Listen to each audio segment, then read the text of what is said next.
Hi hello good morning welcome back to my YouTube channel. So ಇವತ್ತು ಯಾವ ವಾರ? ಶುಕ್ರವಾರ ವ್ಲಾಗ್ ಸ್ಟಾರ್ಟ್ ಮಾಡಿದ್ದೀನಿ. ಸೊ ಇವತ್ತು ನನ್ನ ಮಗನಿಗೆ ಫ್ಯಾನ್ಸಿ ಡ್ರೆಸ್ ಇದೆ. ಸೊ ಅದಕ್ಕೆ ಮಿಲ್ಟ್ರಿದು ಡ್ರೆಸ್ ತೊಗೊಂಬಂದಿದ್ದೀನಿ, ಫ್ಯಾನ್ಸಿ ಡ್ರೆಸ್ಸು ಸೋಲ್ಜರ್ ಮಾಡೋಣ ಅಂತ. ಇವತ್ತೇ ಹಾಕಿ ಕಳಿಸ್ತೀನಿ, ನಾಳೆ ಅವನಿಗೆ ಹಾಲಿಡೇ ಇರುತ್ತಲ್ಲ, ಹಂಗಾಗಿ ಇವತ್ತೇ ರೆಡಿ ಮಾಡಿ ಕಳಿಸಿ ಅಂತ ಸ್ಕೂಲಿಂದ ಮೆಸೇಜ್ ಕಳಿಸಿದ್ದಾರೆ. ಹಂಗಾಗಿ ರೆಡಿ ಮಾಡಬೇಕು. ಇನ್ನು ಸ್ನಾನ ಆಗಿದೆ ಅಷ್ಟೇ.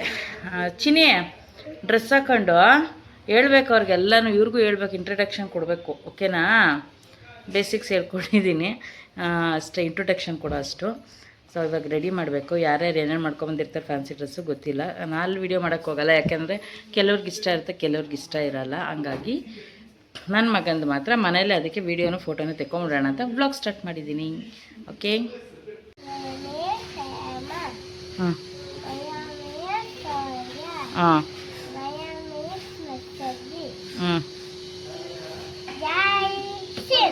Very good.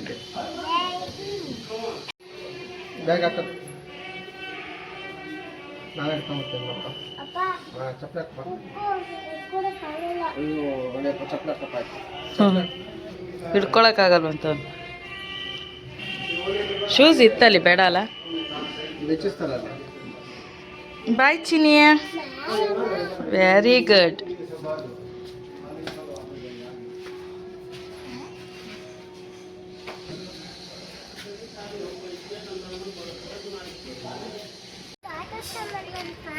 ಆಟ ಸಾಮಾನು?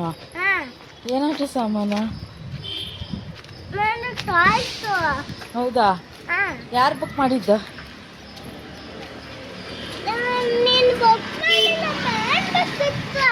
ಮಾಡ್ತೀನಿ ಬಾ, ನಾನು ಬ್ಯುಸಿ ಇದ್ದೀನಿ, ಫ್ರೀ ಇಲ್ಲ, ಮಾಡಿಕೊಡ್ತೀನಿ ಬಾ. ಆಯ್ ಮಾಡಿ. ಹೆಂಗಿತ್ತು ಸ್ಕೂಲ್ ಹೇಳು? ಸ್ಕೂಲ್ ಹೆಂಗಿತ್ತು?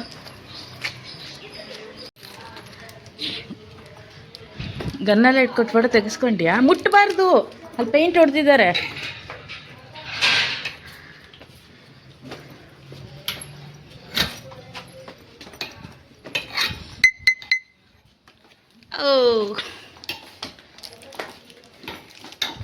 ಬೇರೆಯವರೆಲ್ಲ ಏನು ಡ್ರೆಸ್ ಹಾಕೊಂಬಂದಿದ್ರು ಚಿನ್ನ?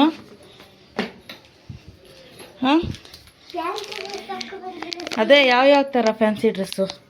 ಕಿತ್ತೂರು ರಾಣಿ ಚೆನ್ನಮ್ಮ ಎಲ್ಲ ಮಾಡಿದ್ರಾ? ಹೌದಾ? ಬನ್ನಿ. So guys, fancy dress competition ಇತ್ತು ಇವತ್ತು. ಸೊ ಜೊತೆಲಿ ಒಂದು ಸ್ವೀಟ್ ಕೊಟ್ಟು ಕಳಿಸಿದ್ದಾರೆ. ನನ್ನ ಮಗ ತಿನ್ನಲ್ಲ ಇದು. ನಮ್ಮ ಮನೆ ಕ್ಲೀನ್ ಮಾಡ್ಬೇಕು ಇವಾಗ, ಶ್ರಾವಣ ಶನಿವಾರ ಅಲ್ವಾ, ಅದಕ್ಕೇ ಮನೆಯೇ ಕ್ಲೀನ್ ಮಾಡಿದೆ. ಇವ್ನು ಕರ್ಕೊಬಂದ್ಬಿಟ್ಟು ಇವಾಗ ಕಿಚನ್ ಫಸ್ಟ್ ಕ್ಲೀನ್ ಮಾಡ್ಕೊಳ್ತೀನಿ. ನಾಳೆ ದೀಪ ಹಚ್ಬೇಕು ದೇವ್ರದ್ದು. ಇವತ್ತು ಆಲ್ಮೋಸ್ಟ್ ಕಿಚನ್ ಮುಗಿಸ್ಕೊತೀನಿ. ಮತ್ತು ನಾಳೆ ನಮ್ಮ ಯಜಮಾನ್ರಿಗೆಲ್ಲ ರಜೆ ಇರುತ್ತಲ್ಲ, ಪೂಜೆ ಎಲ್ಲ ಮುಗಿಸಿ ಆಮೇಲೆ ಮತ್ತೆ ಹಾಲು ಮತ್ತು ರೂಮ್ನ ಕ್ಲೀನ್ ಮಾಡ್ಕೊಳ್ಳೋಣ ಅಂತ. ಇವಾಗ ಕ್ಲೀನ್ ಮಾಡಿಕೊಂಡ್ರೆ ವರಮಹಾಲಕ್ಷ್ಮಿಗೆ ಗಣಪತಿಗೆಲ್ಲ ಸೇರಿಸಾಗತ್ತೆ. ಸೊ ಅದಕ್ಕೆ ಫಸ್ಟ್ ಕಿಚನ್ ಕ್ಲೀನ್ ಮಾಡ್ಕೊಳ್ತೀನಿ. ಕ್ಲೀನ್ ಮಾಡ್ತಾ ನನ್ನ ಮಗಳನ್ನ ಕರ್ಕೊಂಬಂದ್ಬಿಟ್ಟು ಆಮೇಲೆ ಫುಲ್ಲು ತೊಳೆಯೋಕ್ಕೆ ಶುರು ಮಾಡ್ತೀನಿ. ಸದ್ಯಕ್ಕೆ ಇವಾಗೆಲ್ಲ ತೊಳೆಯೋಕ್ಕೆ ಹಾಕ್ಕೊಳ್ತೀನಿ, ಬಾಕ್ಸ್ ಎಲ್ಲ ಎಂಟಿ ಮಾಡಿ. ಸೊ ಇವಾಗೆಲ್ಲನೂ ತೆಗೆದಿಟ್ಕೊಂಡಿದ್ದೀನಿ. ಇವಾಗ ತೊಳೆಯೋಕ್ಕೆ ಹೋಗಬೇಕು. ಎಲ್ಲ ಸಪ್ರೇಟ್ ಮಾಡೋದೇ ದೊಡ್ಡ ಬರ್ಡನು. ಕಿಚನ್ ಮತ್ತು ಕ್ಲೀನ್ ಮಾಡಿದ್ರೆ ಅರ್ಧ ಮನೆ ಕ್ಲೀನ್ ಆದಂಗೆ. ಅದರಲ್ಲೂ ಈ ಮಕ್ಕಳನ್ನ ಇಟ್ಕೊಂಡು ಮಾಡೋ ಅಷ್ಟು ತಲೆ ಕೆಡೋದಿಲ್ಲ ನೋಡಿ. ನಾನು ಪಾತ್ರೆಗಳು ತೆಗಿಯೋಕ್ಕಿಟ್ಟು ಆ ಸ್ಟ್ಯಾಂಡ್ ತೊಗೊಬಂದು ಇರೋ ಬರೋ ಟಾಯ್ನೆಲ್ಲ ಸೋಫಾ ಮೇಲೆ ಚೆಲ್ಲಿಟ್ಟಿದ್ದಾನೆ, ನಾನು ಕೆಲಸ ಮಾಡ್ತೀನಿ ಅಂತ. ಈ ಥರ ಮಕ್ಳು ಇಟ್ಕೊಂಡು ಮಾಡೋದು ತುಂಬ ಕಷ್ಟ. ಸೊ ಇವಾಗ ಟೈಮ್ ಬೇರೆ ಆಯಿತು, ನನ್ನ ಮಗಳನ್ನ ಕರ್ಕೊಂಬರಕ್ಕೆ ಹೋಗಬೇಕು. ಯೂಶ್ವಲಿ ಅವಳೇ ಬರ್ತಾಳೆ, ಈ ನಡುವೆ ಸ್ವಲ್ಪ ಹುಷಾರಿಲ್ಲ, ಹಾಗಾಗಿ ನಾನೇ ಹೋಗಿ ಕರ್ಕೊಂಬರ್ತೀನಿ ಹುಷಾರಿಲ್ದಿರುವಾಗ. ಸೊ ಇವಾಗ ಕಿಚನ್ ಫುಲ್ಲು ಎಂಟಿ ಮಾಡಿಬಿಟ್ಟು ಇವಾಗ ಟೈಲ್ಸ್ ಎಲ್ಲ ಉಜ್ತಾ ಇದ್ದೀನಿ. ನಾನು ಅರ್ಧ ಮಾಡ್ತೀನಿ, ನಮ್ಮ ಮನೆಯವ್ರು ಅರ್ಧ ಮಾಡ್ತಾರೆ. ಯಾಕಂದರೆ ಒಬ್ಬರೇ ಮಾಡಿದ್ರೆ ಜಾಸ್ತಿ ಕೈ ನೋವು ಬಂದುಬಿಡುತ್ತೆ. ಅದಕ್ಕೇ ಅವ್ರು ಸ್ವಲ್ಪ ವಾಶ್ ಮಾಡಿಕೊಟ್ರೆ ನಾನು ಸ್ವಲ್ಪ ವಾಶ್ ಮಾಡ್ಕೋತೀನಿ. ಹಂಗಾಗಿ ಅವ್ರು ಹೆಲ್ಪ್ ಮಾಡೋಕ್ಕೆ ನಿಂತಿದ್ದಾರೆ. ರಜೆ ಇರೋದ್ರಿಂದ ಆರಾಮು. ಇಲ್ಲ ಅಂದಿದ್ರೆ ಭಾರಿ ಕಷ್ಟ ಆಗ್ತಿತ್ತು ನಾನು ಒಬ್ಳಿಗೆ. ಸೊ ಟೈಲ್ಸ್ ಎಲ್ಲ ಎಣ್ಣೆ ಕೂತಿರುತ್ತಲ್ವ, ನಾನು ಅಲ್ಲೇ ಸ್ಟವ್ ಇಟ್ಕೊಳ್ಳೋದು, ಹಂಗಾಗಿ ಎಗ್ರಿ ಇರುತ್ತೆ. ಕ್ಲೀನ್ ಮಾಡ್ತಾಯಿದ್ದೀನಿ. ಆಯಿತು, ಅಡುಗೆ ಮನೆ ರೂಮ್ ಎಲ್ಲ ಆಯಿತು. ಇವಾಗ ಹಾಲೊಂದು ಕ್ಲೀನ್ ಮಾಡ್ಬಿಟ್ಟು ಹೋಗಿ ಫ್ರೆಶ್ ಅಪ್ ಆಗಬೇಕು. ಅಲ್ಲಿ ಅಷ್ಟು ಪಾತ್ರೆ ಬಿದ್ದಿದೆ, ಅದು ಯಾವುದು ಇವತ್ತು ತೊಳೆಯಲ್ಲ. ಇವತ್ತು ತೊಳೆದ್ರೆ ಜ್ವರ ಬಂದುಬಿಡುತ್ತೆ, ನಾಳೆ ನಿಧಾನಕ್ಕೆ ತೊಳಿತೀವಿ. ಅರ್ಧ ಕ್ಲೀನ್ ಮಾಡಿದ್ದೆ, ಅದೆಲ್ಲ ಸಜ್ಜೆ ಮೇಲೆ ಇಟ್ಟಿರೋ ಪಾತ್ರೆಗಳು, ಅದಕ್ಕೆ ನಿಧಾನಕ್ಕೆ ನಾಳೆ ಕ್ಲೀನ್ ಮಾಡ್ತೀವಿ. ಒಂದೊಂದು ಸೌಂಡ್ ಶಬ್ದ ಬರುತ್ತೆ.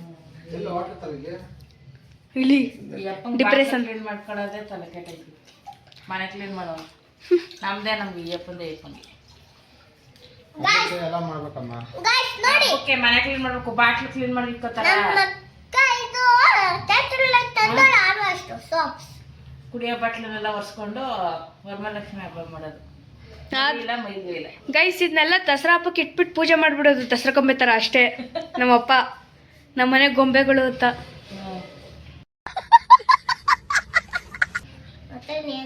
ಏನ್ ಕೆಲಸ ಇಲ್ಲ.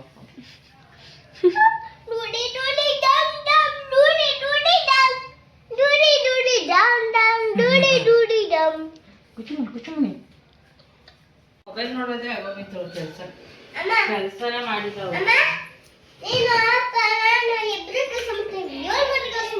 ಅವಳು ಮಾತ್ರ ಕೆಲಸ ಮಾಡಲ್ಲ, ಅವಳು ಬರೀ ವಿಡಿಯೋ ಮಾಡ್ತಾಳೆ. ನೋಡ್ತಾ ಇದ್ದೀನಿ, ವಿಡಿಯೋ ಮಾಡ್ತಾವಳೆ. ಮಾತಾಡು ನೀನೇ. ಎಲ್ಲ ಮುಗಿಸಿದ್ದೀನಿ, ಎಲ್ಲ ಮುಗಿಸಿದ್ದೀನಿ. ತಗೋ ಇದೊಂದು ಇಟ್ಬಿಡೋದು. ಸೊ ಸಾಟರ್ಡೆ ಎಲ್ಲ ಮನೆ ಕ್ಲೀನ್ ಮಾಡಿದ್ದಾಯಿತು. ಸಂಡೇ ಒಂದು ಸ್ವಲ್ಪ ಹೊರಗೆ ಹೋಗಿದ್ದೆ ನಾನು, ಹಾಗಾಗಿ ಆ ಕಡೆಯಿಂದನೇ ನಮ್ಮ ಮನೆಯವರು ಒಂದು ಮಕ್ಕಳನ್ನೆಲ್ಲ ಕರ್ಕೊಂಡು ಬಂದರು. ಸೊ ಕಾರಲ್ಲಿ ಇವಾಗ ಪಿಕಪ್ ಮಾಡಿಕೊಂಡು ಕ್ಯಾಬ್ ಮಾಡಿ ಅದರಲ್ಲೇ ಪಿಕಪ್ ಮಾಡ್ಕೊಂಡು ಇವಾಗ ಹೊರಟಿದ್ದೀವಿ. ಇವತ್ತು ನಮ್ಮ ಯಜಮಾನ್ರು ಬರ್ತಡೇ ಸಂಡೇ, ಸೊ ಹಾಗಾಗಿ ಹೊರಗಡೆ ಊಟ ಮಾಡೋಣ ಇವತ್ತು, ಡಿನ್ನರ್ ಹೊರಗಡೆ ತಿನ್ನೋಣ ಅಂದ್ಬಿಟ್ಟು ಹೊರಟಿದ್ದೀವಿ. ಸೊ ವಿಧಾನಸೌಧ ಮುಂದೆ ಬಂದ್ವಲ್ಲ, ಲೈಟಿಂಗ್ಸ್ ಹಾಕಿದ್ರಲ್ಲ ಅದನ್ನು ಹಾಗೆ ವೀಡಿಯೋ ಮಾಡಿಕೊಂಡೆ. ಎಷ್ಟು ಚೆನ್ನಾಗಿದೆಲ್ಲ. ಆ್ಯಕ್ಚುಲಿ ನಾನು ವಿಧಾನಸೌಧ ಲೈಟಿಂಗ್ಸ್ ಹಾಕಿದಾಗ ನಾನು ನೋಡಿರಲಿಲ್ಲ, ಇವಾಗಲೇ ನೋಡಿದ್ದು. ಬಟ್ ಬೆಂಗಳೂರಲ್ಲಿ ಹುಟ್ಟಿದ್ರು ನೋಡಿಲ್ಲ, ಯಾಕಂದ್ರೆ ನಾವು ಆ ಕಡೆ ಎಲ್ಲ ಓಡಾಡಲ್ಲ, ಹಾಗಾಗಿ ಇವತ್ತೇನೋ ಕೆಲಸ ಇತ್ತು, ಹಂಗಾಗಿ ಆ ಕಡೆ ಹೋಗಿದ್ದೆ. ಸೊ ಫೈನಲ್ ಇವಾಗ ಹೋಟೆಲಿಗೆ ಬಂದ್ವಿ. ಈ ಹೋಟೆಲಲ್ಲಿ ವೆಜ್ಜು ನಾನ್ ವೆಜ್ ಎರಡೂ ಆಪ್ಷನ್ಸ್ ಇದೆ. ಸೊ ನಾವು ಇವತ್ತು ಈ ಸತಿ ವೆಜ್ ಅಲ್ವಾ, ಶ್ರಾವಣ ಬಂದಿರೋದ್ರಿಂದ ನಮಗೆ ವೆಜ್ಜು. ಸೊ ನಮ್ಮ ಅಣ್ಣನ ಮಗನ ಕರೆದಿದ್ದೆ, ಯಾಕಂದ್ರೆ ಅವ್ರ ಮನೇಲಿ ಯಾರು ಇರಲಿಲ್ಲ, ಅವನೊಬ್ಬನೇ ಇದ್ದ. ಬಾ ಅಂದ್ಬಿಟ್ಟು ಕರೆದಿದ್ದೆ. ನಾವು ಎಲ್ಲರೂ ಊಟ ಮಾಡಿದ್ವಿ, ಬಟ್ ಅವ್ನು ನಾನ್ ವೆಜ್ ತಿಂತಾನೆ, ಅವನಿಗೆ ನಾನ್ ವೆಜ್ ಆರ್ಡ್ರ್ ಮಾಡಿದ್ವಿ, ನಮಗೆಲ್ಲ ವೆಜ್ ಮಾಡ್ಕೊಂಡಿದ್ವಿ. ಸೊ ಯೂಶ್ವಲಿ ನಾವು ಈ ಥರ ಬರ್ತಡೇ, ವೆಡ್ಡಿಂಗ್ ಆ್ಯನಿವರ್ಸರಿ ಏನಾರ ಇದ್ದರೆ ಸ್ಪೆಷಲ್ಲು, ಇಲ್ಲ ನಾನ್ ವೆಜ್ ತುಂಬ ದಿವಸ ಆಗಿ ತಿಂದೇ ಇಲ್ಲ. ನಾವು ಮನೆಯಲ್ಲೂ ಮಾಡಿಕೊಂಡು ಈ ಥರ ಶ್ರಾವಣನೋ ಕಾರ್ತಿಕ್ ಮಾಸನೋ ಇದ್ದು ಫಸ್ಟ್ ಮತ್ತು ಮುಗಿದ ಮೇಲೆ ತಿಂತಾ ಇರೋದು ಅಂದರೆ ಆಲ್ಮೋಸ್ಟ್ ಹೊರಗಡೆ ಹೋಗಿ ತಿನ್ನೋದು, ಯಾಕಂದರೆ ತುಂಬ ದಿವಸ ಆಗಿರುತ್ತೆ ತಿಂದು. ಆಮೇಲೆ ಸ್ಪೆಷಲ್ ಡೇಗಳಲ್ಲಿ ಆಲ್ಮೋಸ್ಟ್ ಮನೆಯಲ್ಲೆಲ್ಲ ಮಾಡೋಕ್ಕೆ ಹೋಗಲ್ಲ, ಯಾಕಂದರೆ ಡೈಲಿ ಮಾಡಿ ಬೋರ್ ಆಗಿರುತ್ತೆ. ಹೊರಗಡೆ ತಿಂದರೆ ಸ್ವಲ್ಪ ನಮಗೂ ಚೇಂಜಸ್ ಇರುತ್ತೆ, ಮತ್ತು ಮೈಂಡ್ ಫ್ರೆಶ್ ಆಗುತ್ತೆ, ಮತ್ತು ಮಕ್ಕಳೆಲ್ಲ ಖುಷಿ ಪಡ್ತಾರೆ. ಯೂಶ್ವಲಿ ಟ್ರಿಪ್ಪು ಅದು ಇದು ಹೋದ್ರೆ ಸಿಕ್ಕಾಪಟ್ಟೆ ದುಡ್ಡು ಖರ್ಚಾಗುತ್ತಲ್ಲ. ಸೊ ನಮ್ಮ ಬಜೆಟ್ ಹೆಂಗಿರುತ್ತೆ ಅದ್ರ ಮೇಲೆ ಡಿಪೆಂಡ್ ಆಗಿ ನಾವು ಹೊರಗಡೆ ಹೋಗಿ ಊಟ ಮಾಡ್ಕೊಂಡು ಆರಾಮಾಗಿ ಸ್ವಲ್ಪ ಟೈಮ್ ಸ್ಪೆಂಡ್ ಮಾಡಿ ಮಕ್ಕಳಿಗೆಲ್ಲ ಖುಷಿ ಆಗುತ್ತೆ ಅಂದ್ಬಿಟ್ಟು ಹೊರಗಡೆ ಹೋಗ್ತೀವಿ. ಸೊ ನೆನೆಯೆಲ್ಲ ನಮ್ಮ ಮನೆಯವರು ಅವ್ರ ಫ್ರೆಂಡ್ ಜೊತೆ ಎಲ್ಲ ತಿಂದು ಮತ್ತು ಪಾರ್ಟಿ ಮಾಡಿ ಬಂದಿದ್ದರು. ಇವತ್ತು ನಮ್ಮನ್ನು ಕರ್ಕೊಂಡು ಹೋಗ್ತಾಯಿದ್ದಾರೆ, ಯಾಕೆಂದರೆ ಸಂಡೇ ನಾವು ಫ್ರೀ ಇರಲ್ಲ ಅಂದ್ಬಿಟ್ಟು ನೆನೆ ಸಾಟರ್ಡೇನೇ ಫ್ರೆಂಡ್ಸ್ನೆಲ್ಲ ಕರ್ಕೊಂಡೋಗಿ ಮಿಡ್ ನೈಟಲ್ಲಿ ಬರ್ತ್ಡೇ ಸೆಲೆಬ್ರೇಷನ್ ಮಾಡಿ ಪಾರ್ಟಿ ಮಾಡಿ ಬಂದರು. ಸೊ ಫ್ರೆಂಡ್ಸ್ ಅಂದರೆ ಅವ್ರ ಕಾಲೇಜ್ ಫ್ರೆಂಡ್ಸ್, ಸ್ಕೂಲ್ ಫ್ರೆಂಡ್ಸ್ನೆಲ್ಲ ಇನ್ನೂ ಬಾಂಡಿಂಗ್ ಹಂಗೆ ಇಟ್ಕೊಂಡಿದ್ದಾರೆ. ಹಾಗಾಗಿ ಏನಾರು ಅವ್ರ ಬರ್ತಡೇ ಇವ್ರ ಬರ್ತಡೇನೂ ಇದ್ದರೆ ಹೋಗಿ ಎಲ್ಲರೂ ಹೊರಗಡೆನೇ ಸೆಲೆಬ್ರೇಷನ್ ಮಾಡಿ ಬರ್ತಾರೆ. ಸೊ ಫ್ಯಾಮಿಲಿಗೂ ಟೈಮ್ ಕೊಡಬೇಕಲ್ಲ ಅಂದ್ಬಿಟ್ಟು ಇವತ್ತು ಫ್ಯಾಮಿಲಿನೆಲ್ಲ ಕರ್ಕೊಂಡು ಹೋಗಿದ್ದಾರೆ. ತುಂಬಾ ಚೆನ್ನಾಗಿತ್ತು ಫುಡ್ ಎಲ್ಲನೂ ಕೂಡ. ವೆಜ್ಜು ನಾನ್ ವೆಜ್ ಎರಡು ಆಪ್ಷನ್ ಇರೋದ್ರಿಂದ ಯಾರಿಗೆ ಯಾವ್ದು ಬೇಕು ತೊಗೋಬೋದು. ಸೊ ನಮಗಂತೂ ತುಂಬಾ ಖುಷಿ ಆಯಿತು. ಗಾಯ್ಸ್ ಅವನೊಬ್ಬನೇ ನಾನ್ ವೆಜ್, ನಾವೆಲ್ಲ ವೆಜ್ಜು. ಗಾಯ್ಸ್ ನಮ್ಮ ಮನೆ ಬರೋನೇ ಚೆನ್ನಾಗಿಲ್ಲ. ಶ್ರಾವಣದಲ್ಲಿ ನಮ್ಮ ಯಜಮಾನ್ರು ಉಟ್ಬಿಟ್ಟು ನಾವು ವೆಜ್ ತಿನ್ನೋ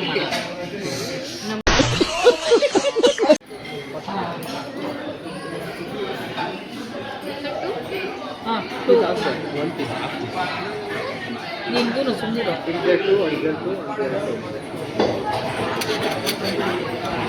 ಪ್ಲೇಟ್ ಮುಂದೆ ಕೊಡಮ್ಮ. ನಿಮ್ಮ ಮತ್ತೆ ಕರೆಕ್ಷನ್ ಮಾಡೋದಂದ್ರೆ ಆಗಲ್ಲ.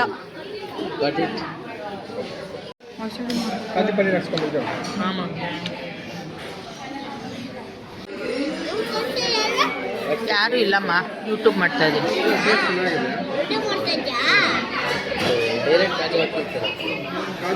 ಮಾಮಂಗೆ ರಿಚ್ ಆಗಿರಬೇಕು ಐಟಮ್, ಅದಕ್ಕೆ ಹಂಗೆ ಆರ್ಡರ್. ಮಗಂಗೆ ಹೊಟ್ಟೆ ತುಂಬ ಊಟ ಆಯಿತು, ಇನ್ನು ಗ್ರೇವಿ ಮಿಕ್ಕಿದೆ, ಎಲ್ಲ ಪಾರ್ಸಲ್ ಮಾಡಿಸ್ತೀನಿ. ಹೆವಿ ಆಗೋಯ್ತು ಊಟ. ಸರಿ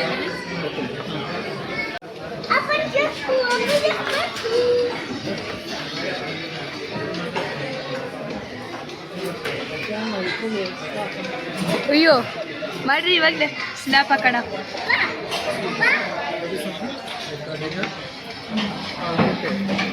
ಫೋನ್ ನೋಡಿಕೊಂಡು ಲೆಟ್ಸ್ ಟೇಸ್ಟ್ ಆಲ್ ಬೈ. ಹ್ಞೂ ಸ್ಟಾರ್ಟ್ ಆಯ್ತು. ಸೊ ಈ ವ್ಲಾಗ್ ಇಲ್ಲಿಗೆ ಎಂಡ್ ಮಾಡ್ತೀನಿ. ನಮ್ಮ ವ್ಲಾಗ್ ನಿಮ್ಗೆ ಇಷ್ಟ ಇದೆ ಲೈಕ್ ಮಾಡಿ, ಶೇರ್ ಮಾಡಿ, ಸಬ್ಸ್ಕ್ರೈಬ್ ಮಾಡ್ಕೊಳ್ಳೋದು ಮರಿಬೇಡಿ. ಸಿಗೋಣ ಮುಂದಿನ ವ್ಲಾಗಲ್ಲಿ. ಬಾಯ್ ಬಾಯ್.